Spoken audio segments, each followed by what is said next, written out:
10 फरवरी को हरिद्वार में हुई प्रधानमंत्री नरेंद्र मोदी की रैली की अनुमति न लेने के चलते 2 बीजेपी नेताओं पर मुकदमा दर्ज किया गया है। नगर कोतवाली पुलिस ने बीजेपी के जिला अध्यक्ष जयपाल सिंह और चुनाव संयोजक विकास तिवारी के खिलाफ आचार संहिता के उल्लंघन का मुकदमा दर्ज किया है। पुलिस के मुताबिक रिटर्निंग ऑफिसर के आदेश के बाद ही कार्रवाई हुई है। पीएम साहब की रैली में जो अनुमति दी गई थी वो थोड़ा सा उसमें कुछ कमियां थी, जैसा कि सिटी मजिस्ट्रेट साहब ने बताया हरिद्वार के। और इसमें जो भाजपा के जिला अध्यक्ष हैं श्री जयपाल सिंह जी और उनके जो चुनाव के प्रभारी थे श्री विकास तिवारी जी, उनके खिलाफ 188 आईपीसी में मुकदमा दर्ज किया। जिस रैली को लेकर के 10 तारीख से पहले लगातार 4 तारीख, 5 तारीख, 6 तारीख में प्रशासन रैली के आयोजकों के साथ लगातार बैठकें कर रहा था। मैदान की अनुमति हमारे पास है, हवाई जहाज उतरने की अनुमति हम लोगों के पास थी और उसके बाद प्रशासन के अधिकारियों ने अपनी नाकामी छिपाने के लिए इस तरह का एक कृत्य किया है।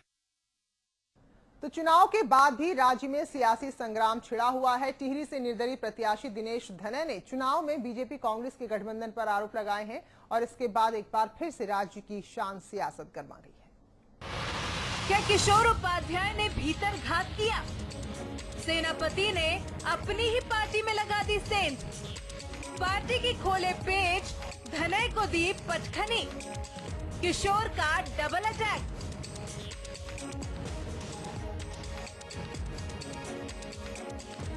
ये सुलगते सवाल इसलिए क्योंकि निर्दलीय प्रत्याशी ने तो सिर्फ तीर चलाया और निशाना खुद कांग्रेसियों ने बता दिया। दरअसल निर्दलीय प्रत्याशी दिनेश धनय इन दिनों जमकर आग उगल रहे हैं। उनका आरोप है कि टिहरी में उन्हें हराने के लिए बीजेपी कांग्रेस एक हो गए। कांग्रेसियों ने अपने वोट कांग्रेस प्रत्याशी नरेंद्र चंद्रमोला के बजाय बीजेपी प्रत्याशी धन सिंह रावत को डाले। अब ये धनय के नतीजों से पहले ही हथियार डाल देने के संकेत है या कुछ और। मगर धनय का ये कहना था कि कांग्रेस प्रत्याशी रमोला से लेकर जिलाध्यक्ष सब मैदान में आ कूदे और लगे देने सफाई कि हमारे अध्यक्ष किशोर उपाध्याय बेगुनाह है, उन्होंने कोई भीतरघात नहीं किया। सवाल ये उठता है कि जब धनय ने किशोर का नाम ही नहीं लिया था तो फिर कांग्रेसियों को सफाई देने की जरूरत क्यों पड़ी? क्या दाल में वाकई कुछ काला है? कांग्रेस के लोगों ने भाजपा को वोट डालने की कोशिश की, वोट डाली है।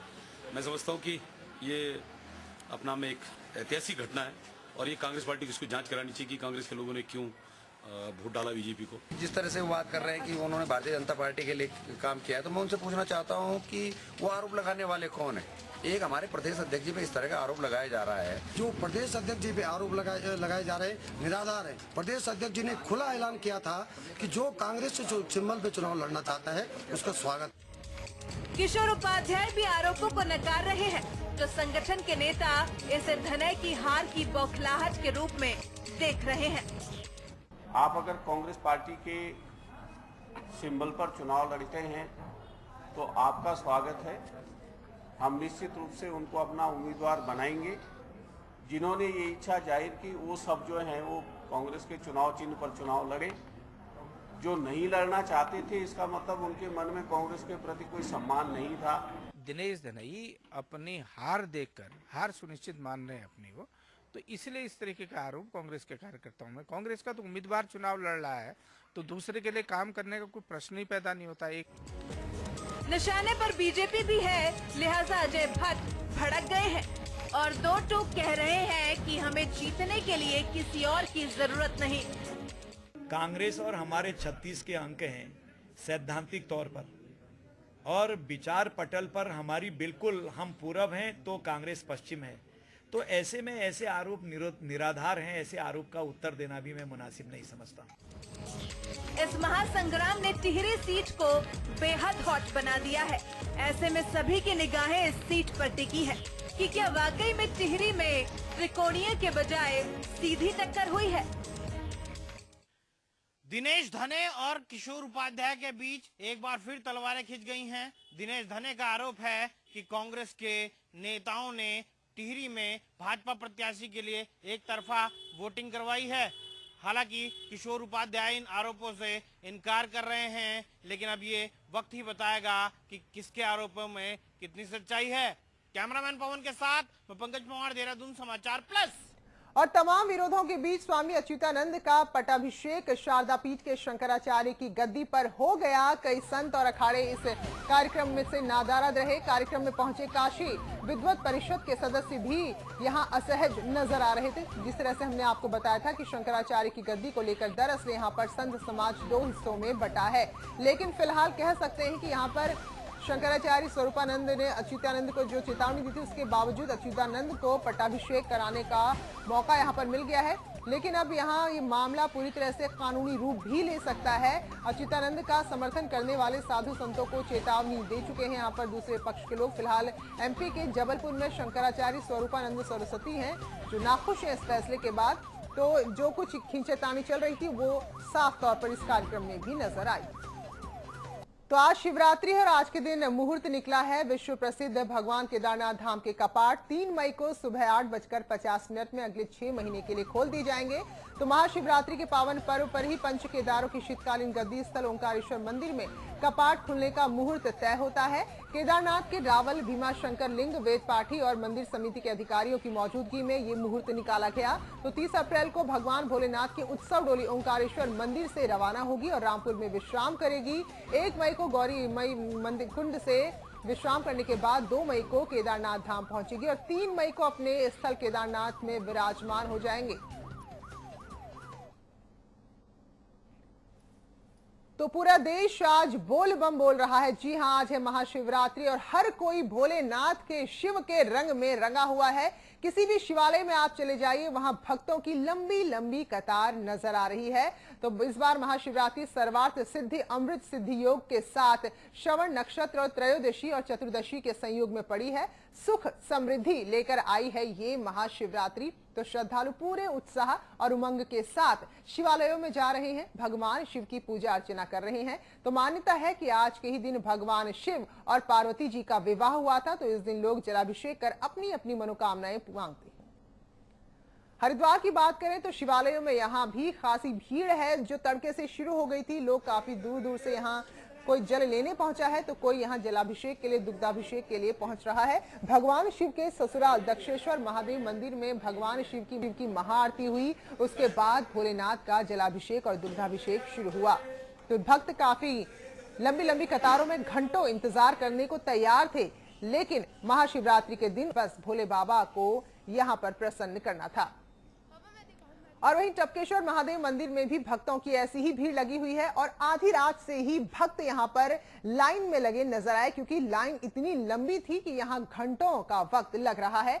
लेकिन यहां पर आस्था ऐसी है, उत्साह ऐसा है कि लोगों को इंतजार के प्रतीक्षा के ये पल भी खल नहीं रहे हैं। श्रद्धालुओं ने यहाँ पर बेलपत्री, धतूरा, गन्ने के रस और भांग पत्ते के साथ भोलेनाथ की पूजा अर्चना की है और अपने सारे कष्टों को हरने का यहाँ से आशीर्वाद लिया है। शिव पुराण में दूसरी भी एक हमारी कथा आती है कि पाताल और भूलों को जो नापा गया तो तेजमय रूप में जो लिंग प्रकट हुआ है भगवान शंकर का, तो उससे भी भगवान शिवरात्रि का प्रारंभ हुआ है। आज बहुत बड़ी महाशिवरात्रि है। लोग यहाँ पे बहुत दूर दूर से दर्शन करने के लिए आते हैं। इतनी सारी भीड़ है, लेकिन लोग फिर भी लाइन लगा के पिछले सुबह भोर से 3-4 घंटे लाइन में लग के फिर भी लोग यहाँ पे खड़े हुए हैं सिर्फ भगवान भोलेनाथ के दर्शन करने के लिए। और वहीं काशीपुर में भगवान मोटेश्वर महादेव के भव्य मंदिर में भी श्रद्धालु पूजा अर्चना कर रहे हैं। यहाँ भी काफी लंबी लंबी कतार नजर आ रही है। फिलहाल हम आपको काशीपुर, श्रीनगर और चमोली इन 3 जगह की तस्वीरें दिखा रहे हैं, जहां आप देख सकते हैं कि किस तरह से लोग यहां पर कतार में लगे हुए हैं। श्रीनगर गढ़वाल की अगर हम बात करें तो यहाँ के कमलेश्वर मंदिर की तस्वीरें आपके सामने है। किलकेश्वर मंदिर है, नागेश्वर मंदिर में भी श्रद्धालुओं की यहाँ पर भीड़ लगी हुई है। चमोली के गोपीनाथ मंदिर, बटलेश्वर, सकलेश्वर, बैरास कुंड, अनुसुईया देवी समेत अब सभी मंदिरों में पूजा अर्चना का दौर चल रहा है। तो जलाभिषेक भोलेनाथ का और साथ ही बोल बम के नारे। देखने को यही मिलता है, अच्छा उत्साह आता है और भोलेनाथ हमारे संग में चलते हैं और जो मनोकामना पूछते हैं वो पूरी करते हैं और वहाँ से जहाँ तक कोई परेशानी नहीं पड़ती है कि, और जो भोलों को परेशानी पड़ती भी है तो फिर तो वो साथ में रहते ही हैं, गंगे भी और भोलेनाथ भी, ऐसी बात नहीं है। कि यहाँ का भोले बाबा के बारात का एक जो माहौल होता है, लोग इतने मस्त रहते हैं बाबा के लिए और लोग कांवर लेके मतलब हरिद्वार से जल भरकर यहाँ मोटेश्वर महादेव पर वो जल चढ़ाते हैं और बाबा की भक्ति में इतना लीन रहते हैं और जगह जगह यहाँ पर भंडारों के बहुत आयोजन रहते हैं। हरिद्वार से कांवड़ उठाई यात्रा जो किया हर की पौड़ी, हम वहाँ से बिल्कुल एक साथ चलते हैं कांवड़ियों के साथ में। महाशिवरात्रि का पावन पर्व है। आज के दिन जो भी मन्नत मांगी जाती हैं वो पूरी हो जाती हैं। और हल्द्वानी लाल कुआं में अलग अलग जगह शिवालयों में श्रद्धालुओं की ऐसी ही कतार नजर आ रही है। भगवान भोलेनाथ का जलाभिषेक करने के लिए यहां भी काफी बड़ी संख्या में लोग पहुंच रहे हैं। नैनीताल और उत्तरकाशी के शिवालय में भक्तों की भारी भीड़ लगी हुई है। तो तस्वीरें हल्द्वानी, नैनीताल और उत्तरकाशी की, जहां आप देख सकते हैं कि उत्साह में, आस्था में कहीं कोई कमी नहीं है। वहीं हरिद्वार, विकासनगर और देहरादून के शिवालय में भी श्रद्धालु तड़के से ही पूजा अर्चना के लिए पहुंच रहे हैं और इस सिलसिला शाम तक जारी रहेगा। इन मंदिरों को भी आप देख सकते हैं बोल बम के नारों से गूंज रहे हैं और यहां भी काफी दूर दूर से लोग आ रहे हैं अपनी अपनी मन्नतें लेकर।